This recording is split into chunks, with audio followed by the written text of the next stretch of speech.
Eu não vou pedir para você se colocar em pé, mas com toda a reverência pela palavra de Deus, eu quero pedir que você abra a sua Bíblia no Evangelho de Lucas, no capítulo 7.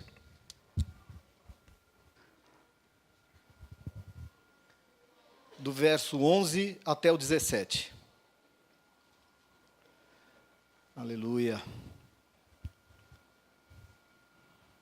Todos acharam? Logo depois, Jesus foi a uma cidade chamada Naim, e com ele iam os seus discípulos e uma grande multidão. Ao se aproximar da porta da cidade, estava saindo o enterro do filho único de uma viúva, e uma grande multidão da cidade estava com ela. Ao vê-la, o Senhor compadeceu-se dela e disse: "Não chore." Depois aproximou-se e tocou no caixão, e os que o carregavam pararam. Jesus disse: "Jovem, eu lhe digo, levante-se." O jovem sentou-se, começou a conversar, e Jesus o entregou à sua mãe. Todos ficaram cheios de temor e louvavam a Deus. "Um grande profeta se levantou entre nós", diziam eles.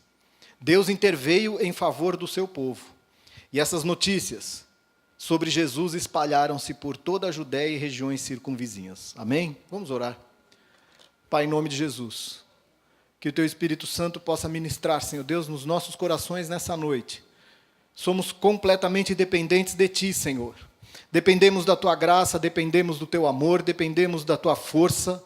Nós de nós mesmos não temos nada, Senhor, por isso eu me coloco diante do Senhor, pedindo que Teu Espírito Santo, Senhor Deus, também me use nessa noite, para falar a cada coração, de acordo com a necessidade de cada um.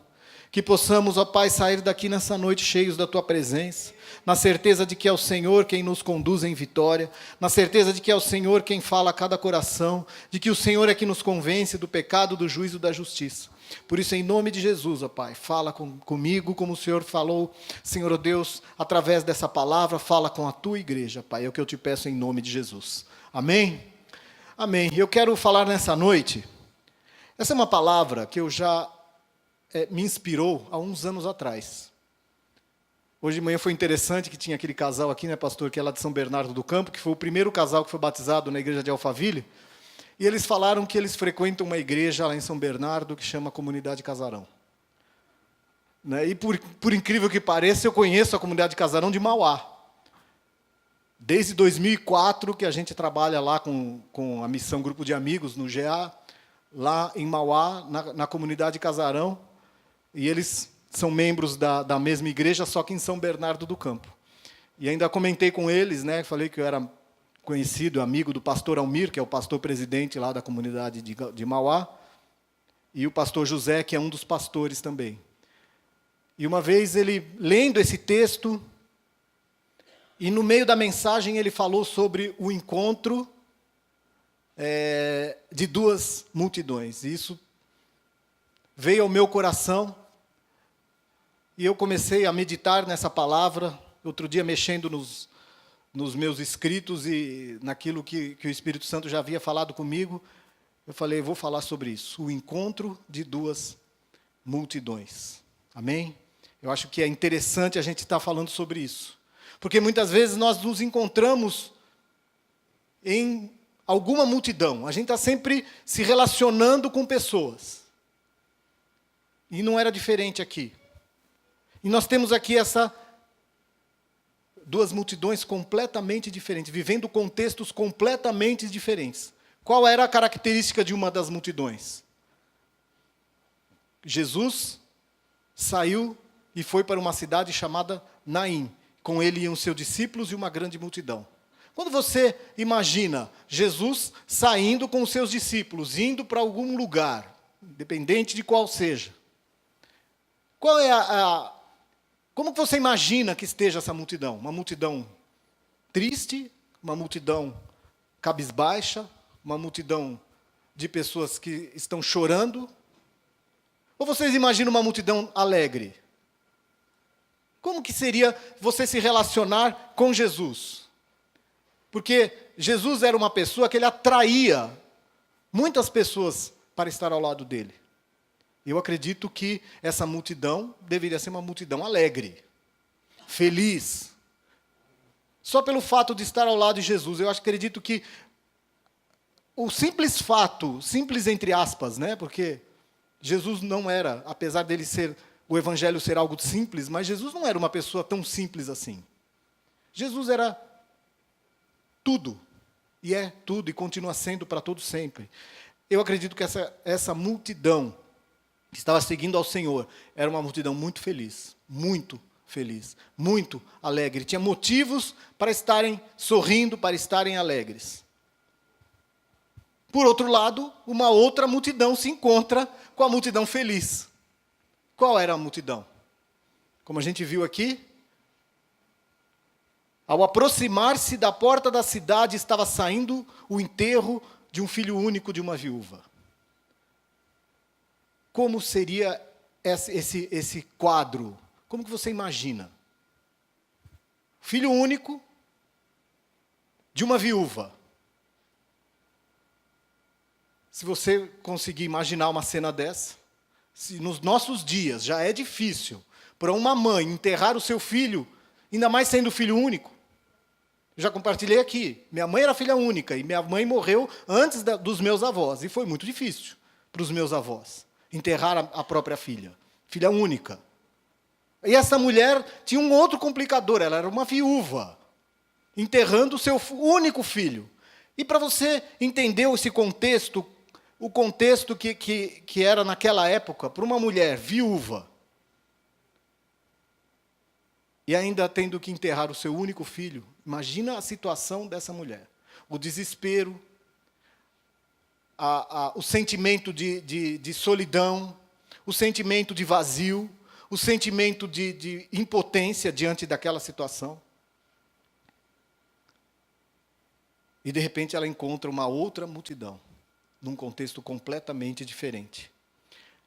A feliz encontra a triste, a enlutada, aquela que estava enterrando uma criança, um filho ou um adolescente. Não se fala muito sobre a idade. Ou seja, Jesus vê a viúva com o seu único filho morto, um povo carregando para a morte. Um povo caminhando para a morte. Jesus se depara com essa situação. Olha que coisa incrível. E você fala, como Jesus pôde, naquele momento, fazer algo tão maravilhoso? Fazer algo tão tremendo, porque toda vez que se você ler os evangelhos, se você ver todos os milagres de Jesus, se você começar a meditar em tudo que ele fez, porque muitas vezes a gente lê a Bíblia, a gente lê a palavra e não para imaginar, a gente tem que deixar a nossa mente um pouco mais, viajar um pouco. Que a gente lê às vezes de uma forma tão automática aquilo, às vezes você já leu tantas vezes essa passagem, e a gente não para pensar no que estava acontecendo, como que foi, o contexto. Por isso que é importante a gente estudar a palavra de Deus. A gente entender como que as pessoas viviam naquela época, e como era importante a vida daquelas pessoas, e como Jesus foi capaz de fazer a diferença naquelas pessoas, não apenas na mãe daquela criança, mas a diferença na vida de todos que estavam ao nosso redor, ao redor daquela multidão triste, daquela multidão que estava vivendo aquele luto. E não é diferente com a gente nos dias de hoje. Jesus continua fazendo a diferença não apenas na tua vida e na minha.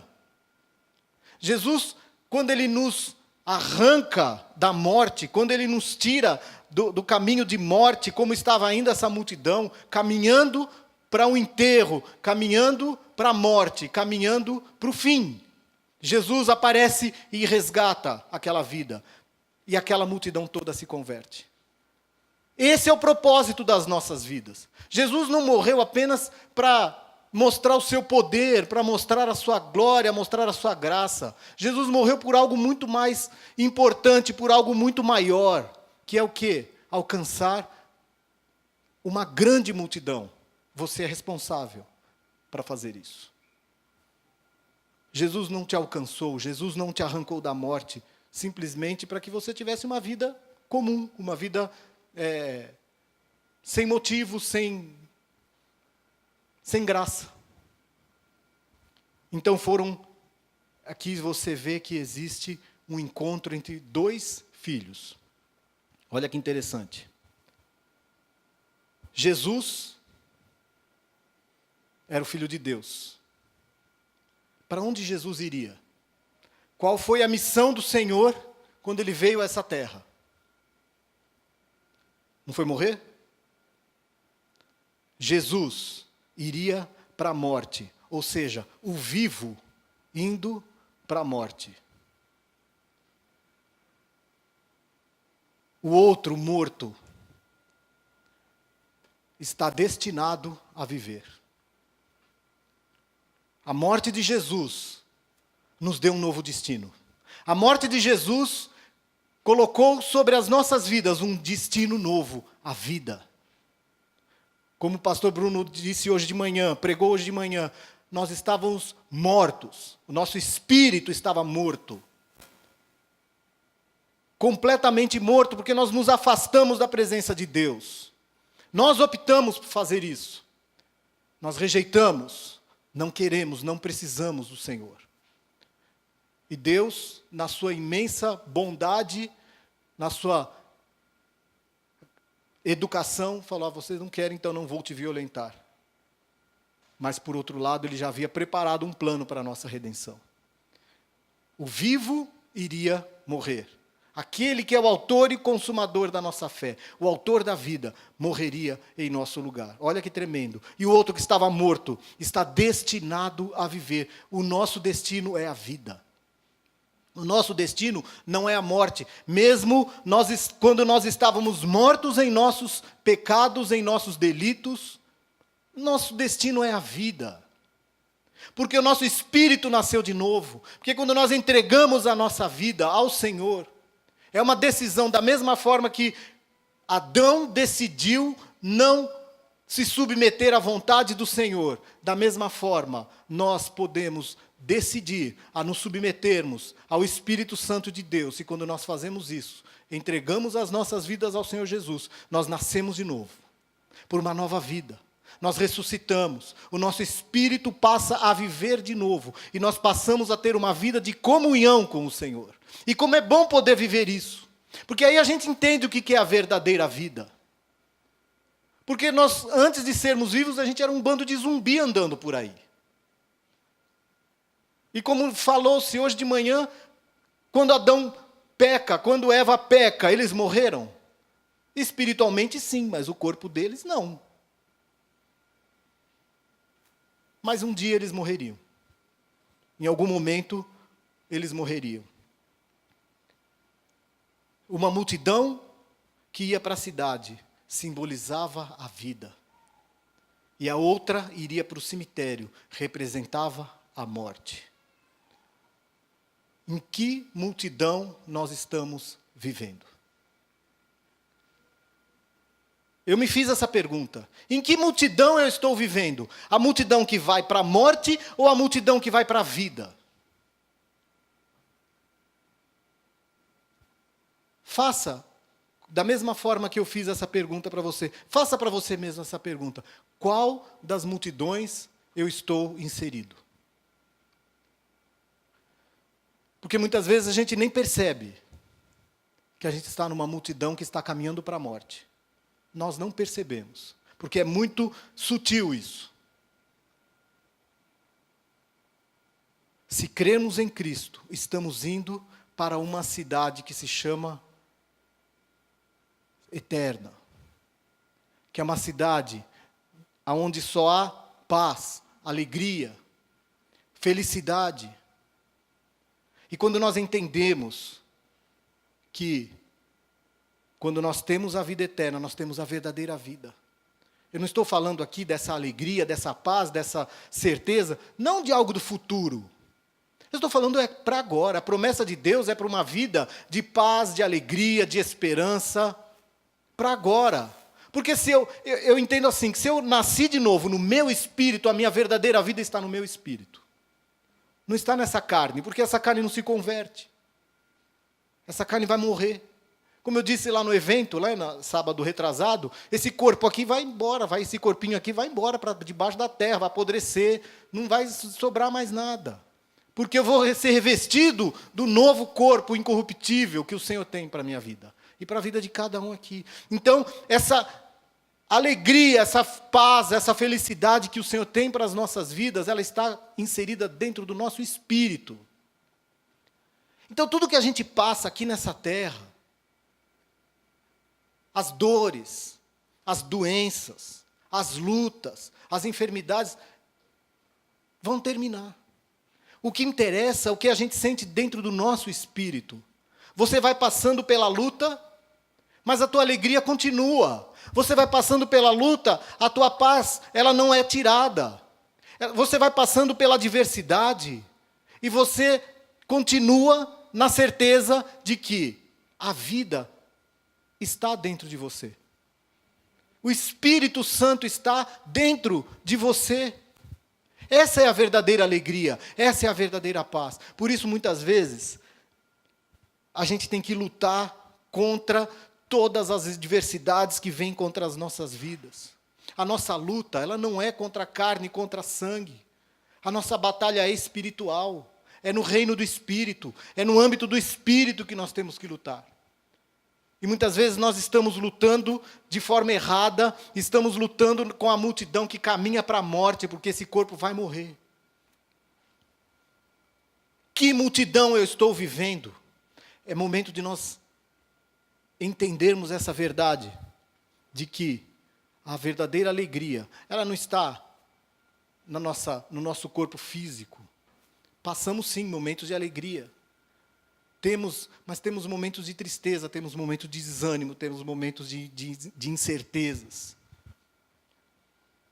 E muitas vezes eles são até maiores do que os momentos de felicidade que a gente imagina, o que a gente acha que tem.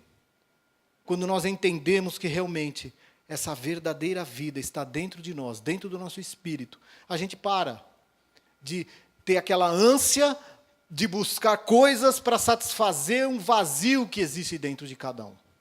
Não precisa mais. Não precisa mais. Uns buscam em tantas coisas. No trabalho, no prazer. Vivemos dias em que o hedonismo, né? Quem sabe o que é hedonismo? É a busca desenfreada pelo prazer. Pelo prazer. Eu preciso ter prazer a qualquer custo. Não interessa o que isso vai causar às pessoas ou mesmo a mim. Eu preciso ter, então é algo tão momentâneo, eu preciso ter aquele momento de prazer, e eu preciso satisfazer os meus desejos instantaneamente. Vivemos dias em que tudo é instantâneo, eu quero agora, eu preciso agora, não tenho paciência para trabalhar, para obter algo lá na frente. Não, tem que ser agora. Em que multidão nós estamos vivendo? Se você abra comigo lá em Efésios capítulo 2, verso 2 em diante. Diz assim: vocês estavam mortos em suas transgressões e pecados, nos quais costumavam viver quando seguiam a presente ordem, mortos nos seus pecados e delitos, nos quais costumavam viver. Mas espera aí, não estava morto? E como é que eu consigo viver morto? A gente diz que você está morto ou você está vivo. Mas aqui, quando ele fala dessa morte, é uma morte espiritual, como eu disse, né? Quando a gente não entrega, quando a gente no momento que você ainda não entregou a sua vida para o Senhor, você está morto. E você vivia o quê? No seu corpo, esse estilo de vida. Vivia uma vida morta. Amém? Quando seguiam a presente ordem. Que ordem? A ordem desse mundo, o sistema desse mundo. O sistema mundo. O que é o sistema mundo? É a forma que esse mundo escolheu para viver. Longe de Deus, afastada dos caminhos do Senhor. Quantas vezes você já não passou e não presenciou ou viveu situações em que você fala que você depende de Deus, que você vai orar para buscar a Deus uma resposta, e as pessoas são louco? Esse é a ordem desse mundo. Se afastar cada vez mais de Senhor, desse mundo e o príncipe do poder do ar, o espírito que agora está atuando nos que vivem na desobediência.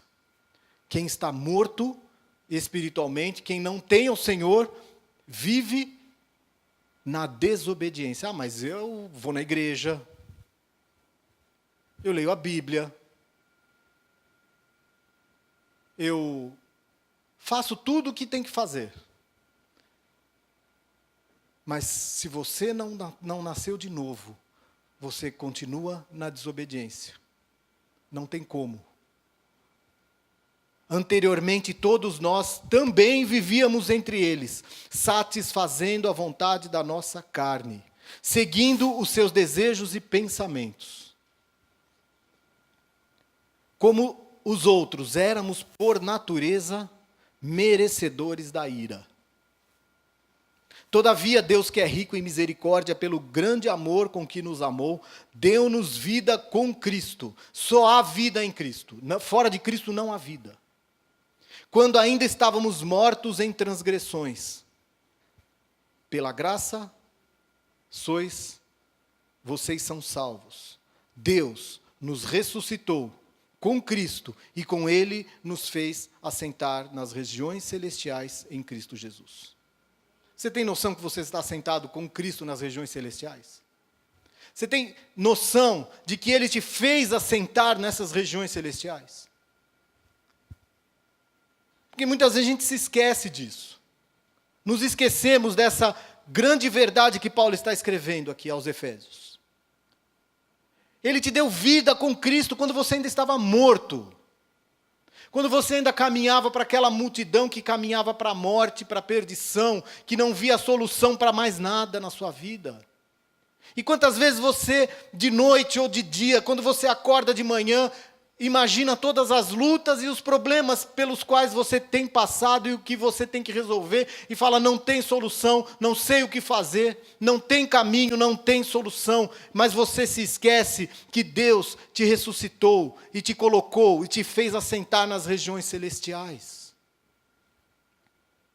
É lá que você vai encontrar a solução, é lá que você vai encontrar o caminho para sair, para vencer, para ser um homem, uma mulher mais que vencedores. É lá, é na presença de Deus, assentado nas regiões celestiais. Lembre-se que você não faz mais, você não é mais escravo dos seus desejos, da sua carne. Você tem que renegar tudo isso, mortificar a sua carne todos os dias. E isso não pode ser feito de uma forma que venha trazer irritação, mau humor. Isso tem que fazer com que traga alegria no teu coração, porque você faz para o Senhor, e Ele que te salvou, Ele que pagou o preço da tua salvação. Isso tem que trazer uma grande paz, uma grande alegria no teu coração, e é Ele que te capacita a isso. Quando vier a tentação, você pede para o Senhor e Ele te capacita, e Ele te dá força, Ele te dá estratégia, e você vence cada uma delas. Não é na tua força, é na força do Senhor. Porque se for na nossa força, a gente vai cair. Nós vamos nos desgastar. Vamos continuar caminhando na multidão que caminha para a morte, para a destruição. E eu creio também que a alegria da multidão que caminhava com Jesus incomodou a multidão que ia para a morte. A multidão que caminhava levando aquele menino morto. Incomoda. Quando nós estamos mortos, quando nós estamos caminhando para a morte, quando nós estamos na multidão que caminha para a morte, a alegria das outras pessoas nos faz mal. nos incomoda, porque você questiona, fala, como que pode essa pessoa, no meio da luta, da tribulação, do problema, se sentir alegre? Porque é fácil, quando está tudo bem, a gente se sentir bem, a gente dá risada. E quando está tudo ruim? Quando está tudo difícil? A nossa alegria incomoda a morte, incomoda aqueles que caminham para a morte.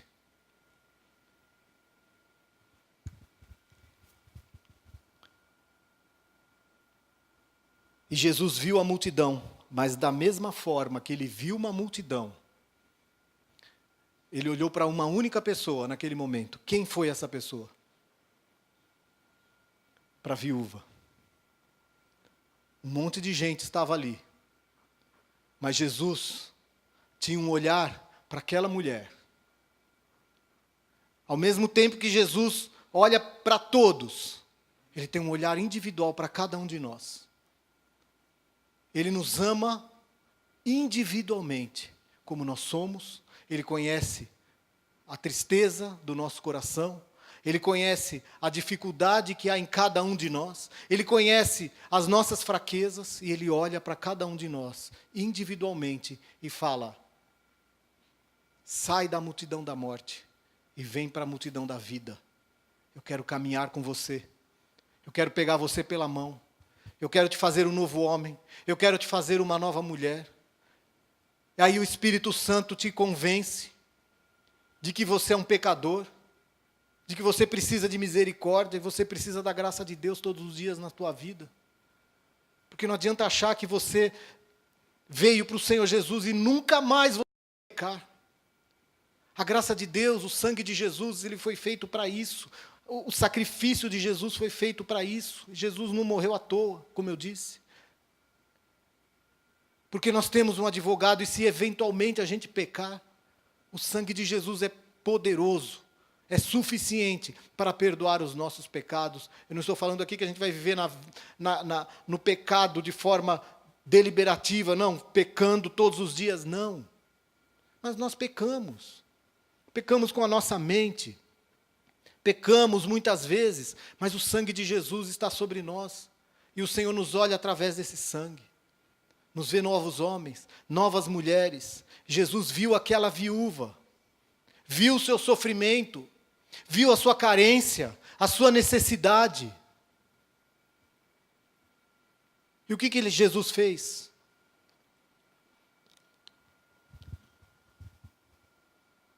Se você for lá para o Antigo Testamento, eu acredito que Jesus, ele tinha um olhar especial para 3 tipos de pessoas. Quais eram? Os oprimidos, os estrangeiros e as viúvas. Jesus sempre cuidou. São várias histórias, tanto do Antigo Testamento quanto do Novo Testamento, de exemplos de que Jesus, que o Senhor tinha um carinho especial por esse tipo de pessoa. Se você for lá no 2º livro dos Reis, no capítulo 4, verso de 1 a 7, abre lá comigo. Se alguém puder pôr aqui no telão, por favor. 2 Reis 4, de 1 a 7. É um exemplo do cuidado do Senhor com a viúva.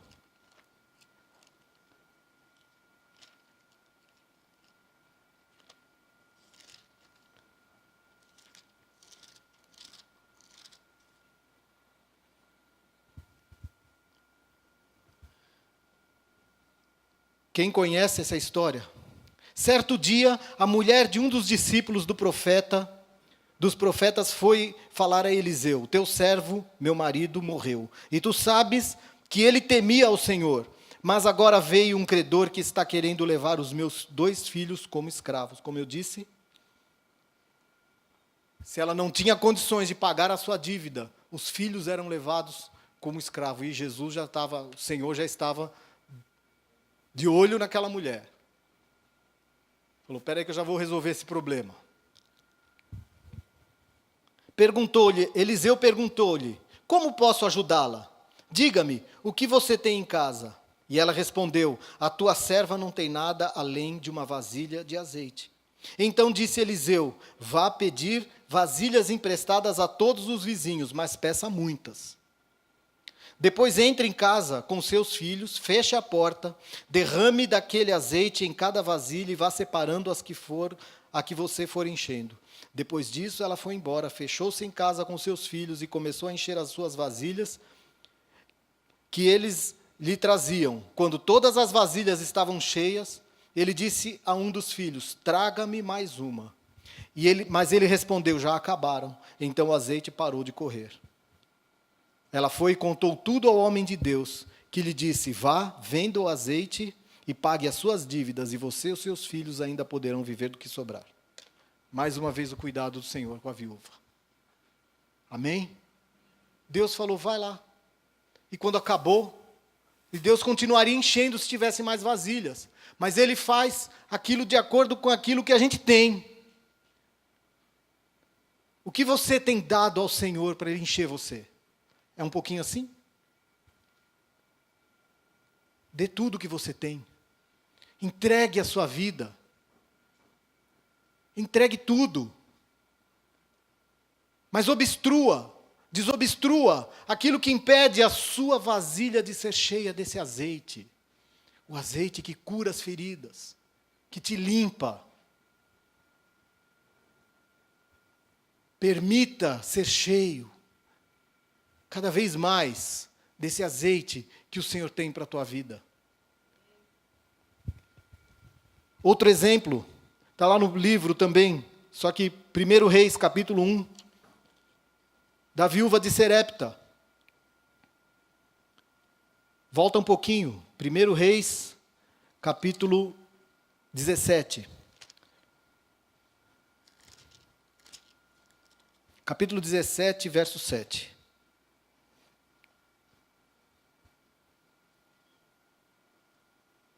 Algum tempo depois, o riacho secou-se por falta de chuva. A Rebeca hoje falou sobre o rio que secou lá por falta de chuva.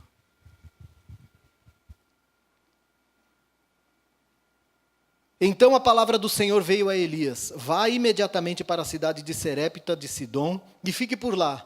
Ordenei uma viúva daquele lugar que lhe forneça comida. E ele foi. Quando chegou à porta da cidade, encontrou uma viúva que estava colhendo gravetos e chamou e perguntou: pode me trazer um pouco de água numa jarra para eu beber? Enquanto ela ia buscar a água, ele gritou: por favor, traga-me um pedaço de pão. Mas ela respondeu: juro pelo nome do Senhor, o teu Deus, que não tenho nenhum pedaço de pão, só um punhado de farinha num jarro e um pouco de azeite numa botija. Estou colhendo uns gravetos para levar para casa e preparar uma refeição para mim e para meu filho, para que a comamos e depois morramos. Essa mulher estava também caminhando para a morte. Ela caminhava para a morte, ela mesma diz isso, para que a gente coma e depois a gente morra. Mas o Senhor já estava ali intervindo naquela situação. Já havia um plano de Deus para aquela viúva. Elias, porém, lhe disse: não tenha medo.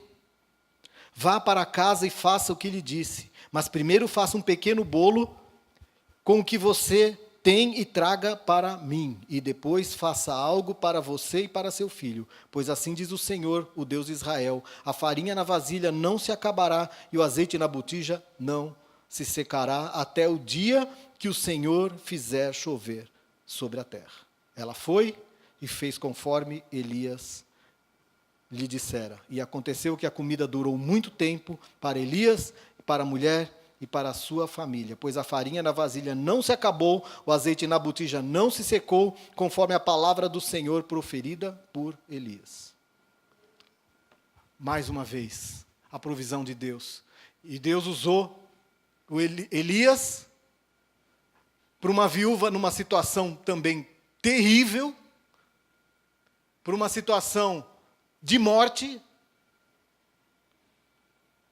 e fala: traz o que você tem.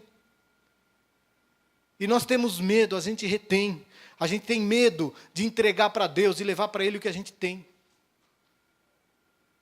Entrega para Ele. Ele quer pegar todas as suas mazelas, Ele quer pegar todos os seus medos, as suas ansiedades. Para de reter isso dentro do seu coração. Isso é morte. Leva para o Senhor. O que você tem? Como essa mulher, só 2 gravetos, um pouquinho de farinha. Porque nós vamos morrer, nós vamos comer isso aqui, a gente vai morrer. Entrega para o Senhor. A alegria do teu coração não vai acabar nunca mais. Abra mão. Não resista. Viva a vida abundante que Ele prometeu para cada um de nós. Por que não temos vivido essa vida? Porque a gente segura, porque a gente quer viver preso no passado, porque a gente quer viver preso dentro daquilo que a gente acredita que é o melhor para as nossas vidas e não é. Abre mão. Para que viver ansioso? Se as promessas de Deus são de suprimento, uma vida de paz, de alegria. Para quê? É momento de nós abrirmos mão daquilo que nos leva para a morte, que nos leva para a destruição. Não importa o que o mundo diga, não importa a ordem desse mundo, nós somos aqueles que vivem contra tudo aquilo que o mundo prega. Nós temos que viver de acordo com aquilo que a palavra de Deus nos ensina. Se você e eu estamos sentados nas regiões celestes juntamente com Cristo, estas coisas não podem mais nos influenciar. A nossa luta não é mais contra a carne ou contra a sangue. O Senhor tem muito mais para as nossas vidas e muitas vezes a gente está preso a tudo isso. E essa figura do órfão e do estrangeiro, elas mostram que as pessoas que esse tipo de pessoa deve ser o alvo principal da benevolência de Deus.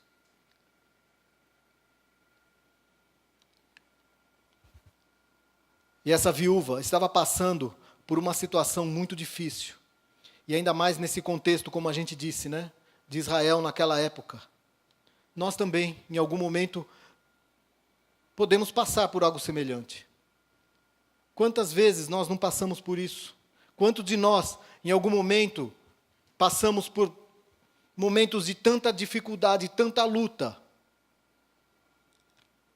e de repente encontramos o autor da vida, e muda a nossa situação, tira você do caminho da morte e te coloca num caminho de vida, uma nova vida, de paz, de alegria e de certeza, completamente diferente de tudo aquilo que você já viveu até hoje. Jesus não perguntou para aquela viúva se ela era uma pessoa ansiosa, se ela era uma pessoa bacana, se ela era uma pessoa chata, se ela não era nada disso. Ele não perguntou nada disso para ela. Ele não precisa perguntar isso, porque primeiro ele já conhece o nosso coração. Ele sabe das nossas manias, das nossas chatices. Ele conhece cada um de nós, mas ele não está preocupado com isso. Como Jesus olha para cada um de nós. O problema é que quando nós estamos no meio da multidão que caminha para a morte, tudo parece meio sem sentido. Tudo parece meio sem sentido. Tudo perde o valor. Tudo perde a graça. Porque você está caminhando para a morte. Mas com o surgimento de Jesus no meio da multidão que caminhava para a morte, algo começa a mudar. Jesus olha. Jesus olha. E o que o olhar de Jesus pode fazer nas nossas vidas? Toda vez que Jesus olhava para alguém, a vida daquela pessoa era transformada. A vida era mudada instantaneamente. Primeiro, eu acredito que o olhar de Jesus, ele cura a nossa incredulidade. Cura a nossa incredulidade. Eu acho que quando a gente olha, o Senhor olha no mais profundo dos nossos olhos, a nossa incredulidade começa a desaparecer. Lembra de Paulo? Quando se encontra com o Senhor? Tudo que ele vivia cai por terra. Todas as suas crenças, todo o seu estilo de vida, tudo que ele pregou até aquele momento. Um único olhar do Senhor sobre a vida daquele homem transformou a vida dele para sempre. E você pensa que Paulo teve uma vida fácil com o Senhor? A mudança que o Senhor operou na vida de Paulo transformou ele num novo homem. E ele passou muitas lutas e muitas tribulações. Paulo era um homem feliz por causa disso? Você acha que Jesus te resgatou para viver na infelicidade? Jamais. Jamais. Até porque Paulo aprendeu a viver feliz e contente em toda e qualquer situação. A nossa felicidade e o nosso contentamento, ele não pode depender de circunstâncias nem de situações. Paulo é um exemplo disso. Então, o olhar de Jesus curou a incredulidade. Cura a nossa incredulidade. Se deixe ser visto pelo Senhor Jesus. Não fique cego. Muitas vezes a gente não quer enxergar. E muitas vezes nós não queremos ser vistos pelo Senhor. Porque temos medo. Temos medo daquilo que nós vamos viver, daquilo que o Senhor pode pedir de cada um de nós.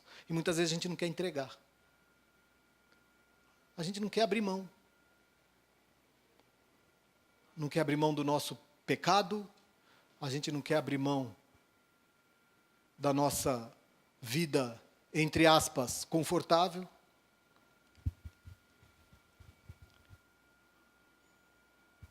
Curar a nossa incredulidade.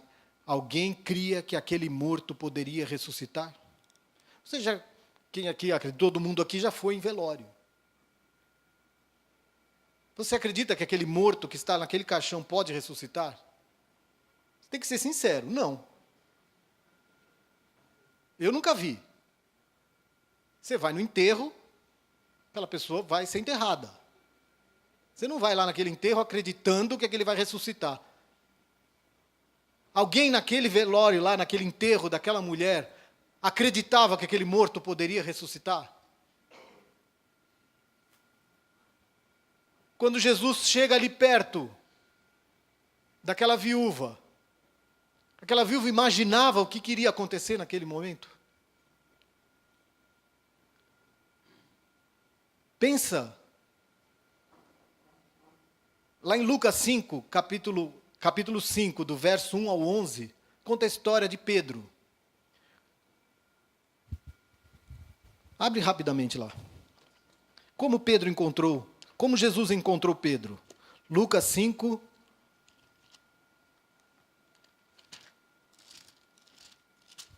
Da mesma forma que Jesus encontrou Pedro, ele nos encontra também. Diz assim: certo dia, Jesus estava perto do lago de Genezaré. E uma multidão, mais uma vez, uma multidão. É incrível como o Senhor está sempre no meio da multidão. E ao mesmo tempo ele olha para uma única pessoa. Jesus é exclusivo. E uma multidão o comprimia de todos os lados para ouvir a palavra de Deus. Viu à beira do lago 2 barcos deixados ali pelos pescadores, que estavam lavando as suas redes. Entrou num dos barcos, o que pertencia a Simão, e pediu-lhe que o afastasse um pouco da praia. Então sentou-se no barco e ensinava o povo. Tendo acabado de falar, disse a Simão: vá para onde as águas são mais fundas, e a todos: lancem as redes para a pesca. Simão respondeu: mestre, esforçamo-nos a noite inteira e não pegamos nada. Mas, olha, imagina se não tivesse tido esse mais. Pedro se esforçou a noite inteira. Adiantou alguma coisa? Não pegamos nada. Muitas vezes a gente está se esforçando, a gente está tentando, e a gente faz, e a gente vai, e não dá resultado, e a coisa não acontece. Por quê? Porque você está se esforçando na força do seu próprio braço. Mas existe alguém que pode mudar tudo isso, é o Senhor. Ele pode entrar sim no seu barco e mudar toda essa situação. Às vezes o que você está fazendo não está encontrando resultado, não está encontrando toda sorte de luta, de dificuldade, porque você está usando a força do seu braço. Você está se esforçando à toa. E continua o texto. Perdi. Vou achar. Mestre, esforçamo-nos a noite inteira, mas porque és tu quem está dizendo isso, vou lançar as redes. Quando Jesus dá uma ordem, ele é capaz de mexer até com a nossa mente. Mas, se eu me esforcei durante todo esse tempo, se eu tentei, se eu dei com os burros na água, quebrei a cara, não deu certo, hoje o Senhor fala, mas, você tem que falar, mas se o Senhor mandou, então eu vou lançar as redes.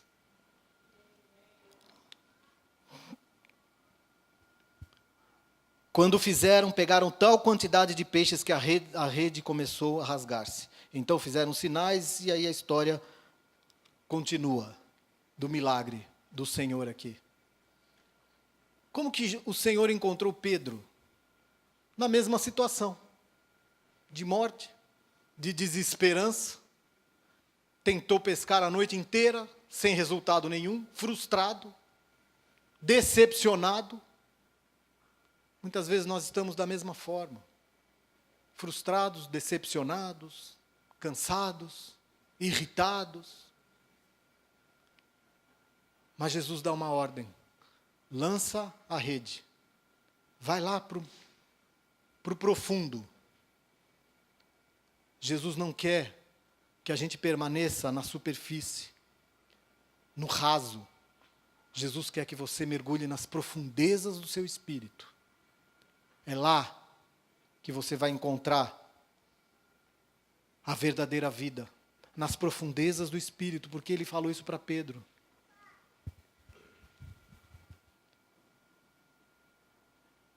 Vá para onde as águas são mais fundas. Não adianta a gente ficar na superfície. Na superfície não acontece nada. Cantamos aqui, eu mergulharei no oceano do Espírito, e ali adorarei ao Deus do meu amor. Mergulhe. Não tenha medo. Você não vai se afogar, não.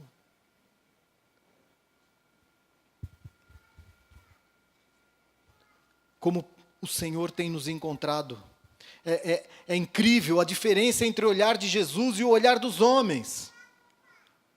Muitas vezes os homens olham sob um olhar de pecado. E a gente se acostuma com o pessimismo. Pedro disse isso. Senhor, me esforcei a noite inteira. Não vai dar certo. Quantas vezes a gente não disse isso? Não vai dar certo. Até o Senhor chega, às vezes fala e você pensa, será que vai dar certo? Será que é o Senhor mesmo? Você fica com aquela dúvida. Pessimismo. Já fiz tantas vezes, já tentei tantas vezes. E a gente fica focando somente nas fraquezas, nos defeitos, nas mazelas do outro.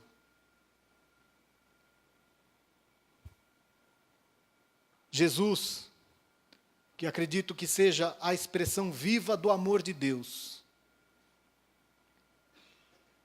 Porque Ele é a expressão, o verbo que se fez homem, que se fez carne.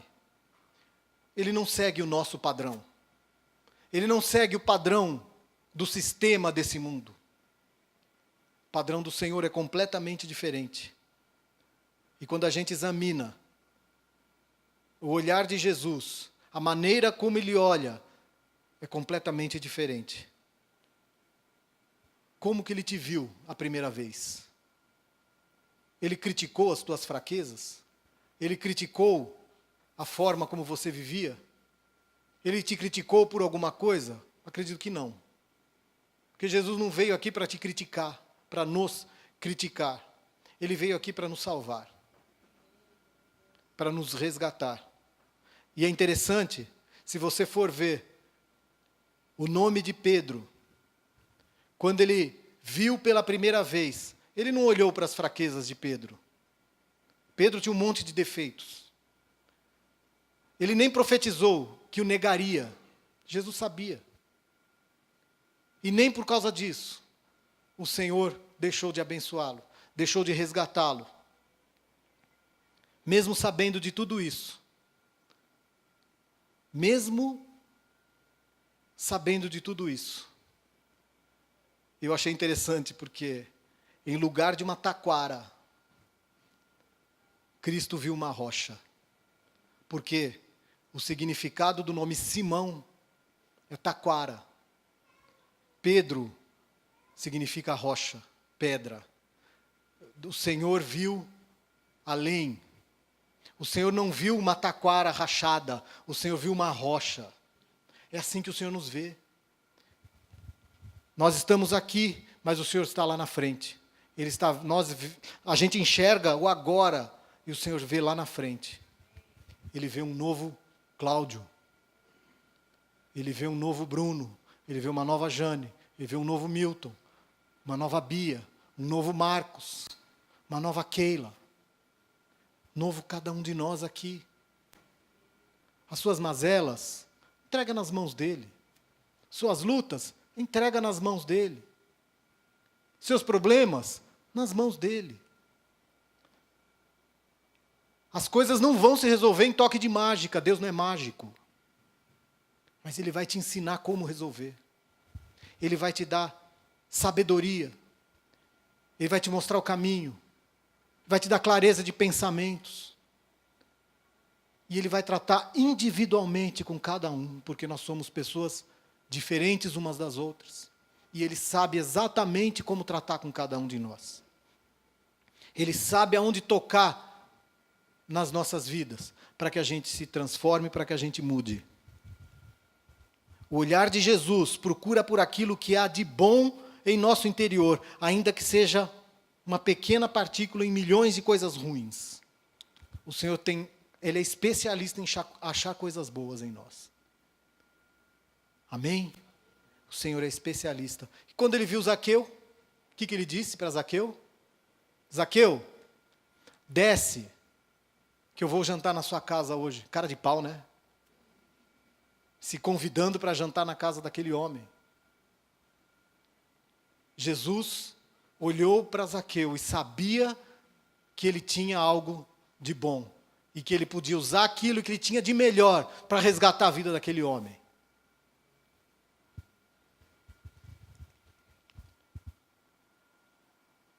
Também o chefe dos coletores de impostos, o mais corrupto de Jericó. Lucas 5:27 diz assim: depois disso, Jesus saiu e viu um publicano chamado Levi, sentado na coletoria, e disse-lhe: siga-me. Levi levantou-se, deixou tudo e o seguiu. Quem era Levi? Um publicano que coletava impostos. E como eram vistos esses homens naquela época? A pior espécie de gente que existia. Jesus viu aquele homem. Diz aqui, disse Jesus saiu e viu um publicano. Jesus olhou dentro do olho daquele homem. E imediatamente ele levantou-se, ele deixou tudo e seguiu. Fala mais nada. Simples assim. Deixou tudo e seguiu Jesus. Imagina o olhar que Jesus colocou sobre aquele homem. Ele não julgou. Falou, não, você é um corrupto, você é um sem vergonha. Ele pegou o que aquele homem tinha de melhor e transformou a vida dele. Porque eu acredito que houve transformação. Porque ele largou tudo e seguiu a Jesus. Vá e não peques mais. Muda a sua vida. Muda as suas atitudes. Muda de posição. Se posiciona diante de Deus. Não tenha medo de deixar tudo e segui-lo. É um olhar que penetra o coração, ele vê a verdade no mais profundo e ele transforma estas profundezas do nosso coração. Foi o que aconteceu com Levi. Para a gente encerrar, existem várias áreas da nossa vida que existe morte. E para que esta morte morra, a morte tem que morrer, sabia? Parece redundância, mas é verdade. A morte tem que morrer. É necessário. Tem que acontecer um encontro com o Criador e o doador da vida, Jesus Cristo. Você tem que encontrar com Ele. Só assim a morte que há em você, a morte que havia em mim, vai morrer. Porque Deus olha para cada um de nós com exclusividade. Jesus toca naquele caixão, daquela criança que havia morrido, do filho daquela viúva, e manda parar. Manda parar. Jesus tocou aonde? O que representava aquele caixão naquele momento? Um instrumento que levava para a morte. Um instrumento que levava o morto para o cemitério. Jesus para e toca naquele caixão. E qual foi a ordem de Jesus?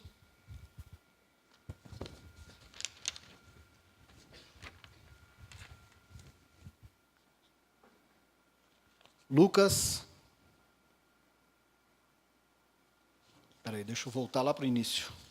Eu fechei aqui. Lucas 7.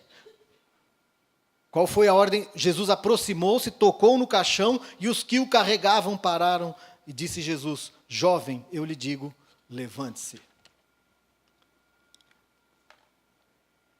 Parou ali.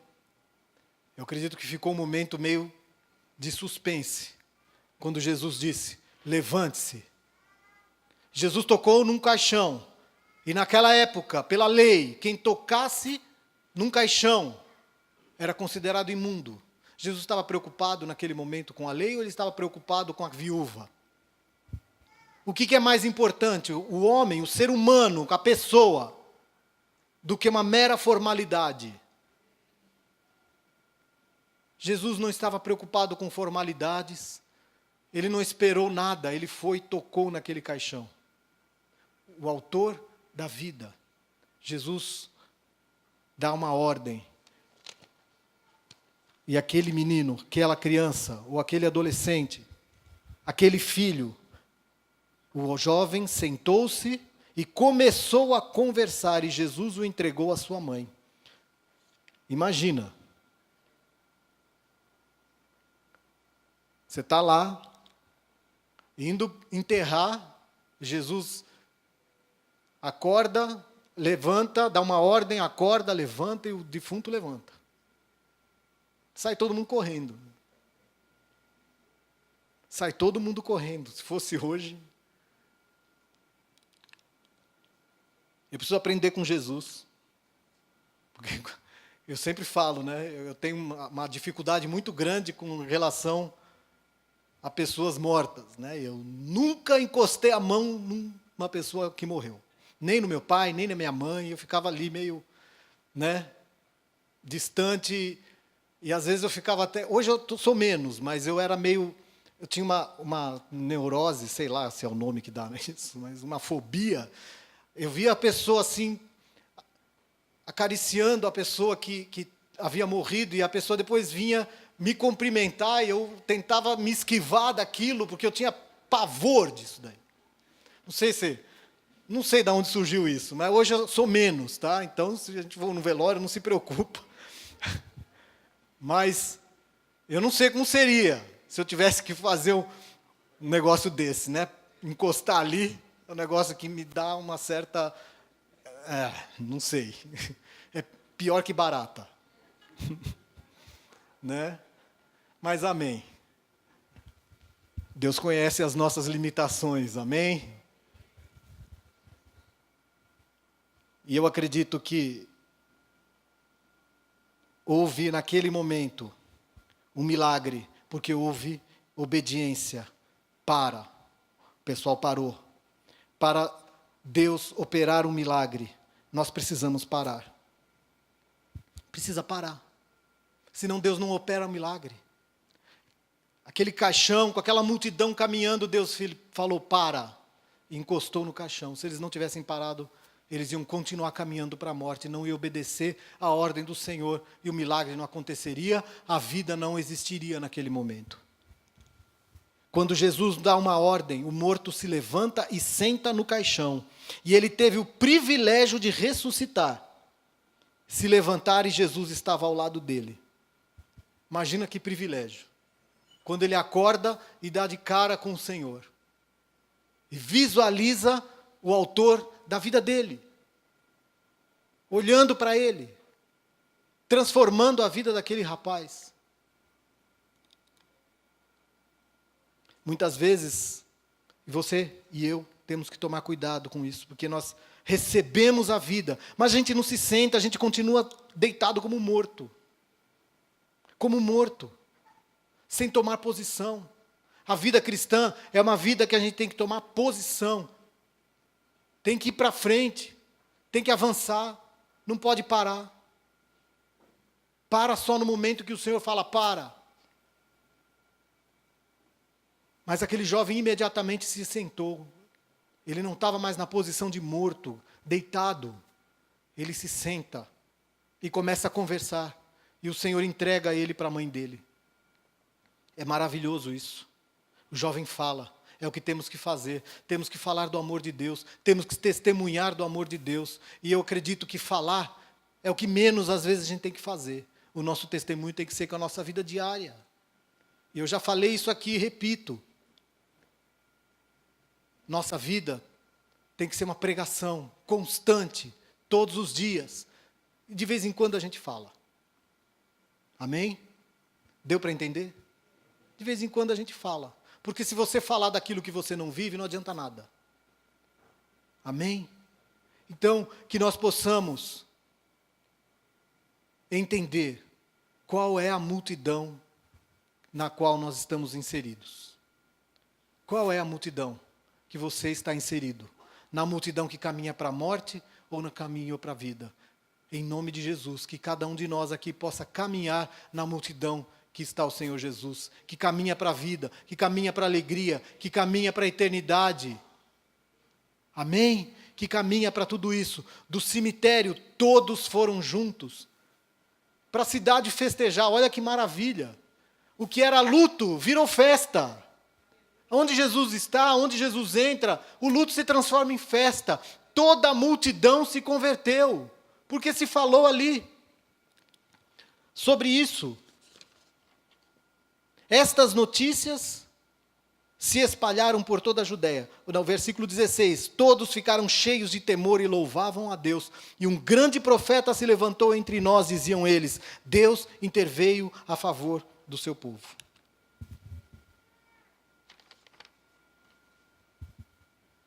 Aquela multidão que ia para o cemitério mudou de direção. Saiu e foi festejar com Jesus na cidade. Que cada um de nós possa mudar de direção todos os dias. Ao acordar, saber e decidir. É uma decisão tua, é uma decisão minha. Todos os dias, isso é diário. Qual a multidão eu vou seguir no dia de hoje? Porque quando terminar o dia, você vai festejar junto com o Senhor. Amém? Para que as pessoas vejam em nós o poder do Espírito Santo atuando nas nossas vidas. Amém? Em nome de Jesus. Esse foi aquilo que o Espírito Santo colocou no meu coração. Eu quero pedir que você se levante agora. Vamos orar, vamos clamar a Deus. Encerrar o culto. Já são 9h05, eu não quero me estender mais, mas eu quero orar com a igreja, porque eu creio que esta será uma semana também diferente na vida de cada um de nós. Você não precisa andar para a morte, na multidão da morte, você pode e deve andar na multidão que caminha para a vida com o Senhor Jesus e festejar todos os dias a vida que Ele conquistou para você na cruz, amém? Pai, em nome de Jesus, obrigado, Senhor. Obrigado, ó Pai, por essa noite. Obrigado, Senhor Deus, por esse culto que fizemos em louvor e gratidão ao Teu santo nome, Jesus. Por isso, nesta hora, Pai, eu Te agradeço por esta palavra, Senhor Deus, porque eu creio que o Teu Espírito Santo falou a cada coração aqui, Senhor. E nós queremos pedir que o Senhor toque em cada um, para que possamos caminhar a cada dia, Senhor, juntamente com o Senhor, não com a multidão que caminha para a morte, mas na multidão que caminha para a vida, na multidão que caminha para a certeza da vida eterna, na certeza de que é o Senhor quem caminha com a gente, e se em algum momento nós nos depararmos com uma multidão que caminha para a morte, da mesma forma que o Senhor Jesus tocou naquele caixão, mandou que ele parasse, nós possamos ser esses agentes de vida. Agentes de vida, porque aonde nós tocarmos, Pai, há de haver vida. Aonde nós tocarmos, haverá ressurreições. Haverá, Senhor Deus, libertações. Aonde nós colocarmos as nossas mãos, Senhor, haverá vidas libertas. Em nome de Jesus, porque foi para isso que o Senhor nos chamou, foi para isso que o Senhor nos resgatou, de um antigo estilo de vida que caminhava para a morte, para que outras vidas, Senhor, ó Deus, possam também caminhar para a vida. E nós dizemos, eis-nos aqui, Senhor, usa-nos poderosamente para o louvor e para a honra do nome do Senhor Jesus. Por tudo isso, Senhor Deus, nós te bendizemos, te agradecemos, te louvamos e pedimos que o Senhor nos dê uma semana de vitória, que o Senhor nos dê uma semana abençoada, que possamos, Senhor Deus, sermos testemunhas vivas aonde nós formos. Aonde nós formos, Senhor, em nome de Jesus, e que a tua igreja, Senhor Deus, seja também, Senhor Deus, testemunhas cada dia das suas vidas, para que o nome do Senhor seja exaltado, em nome de Jesus. Amém e amém. Eu não pedi para o pessoal do louvor subir, mas amém. Vamos encerrar o culto. Que Deus te abençoe, que você tenha uma semana de vitória, em nome de Jesus. Amém? Vá na paz do Senhor. Glória a Deus.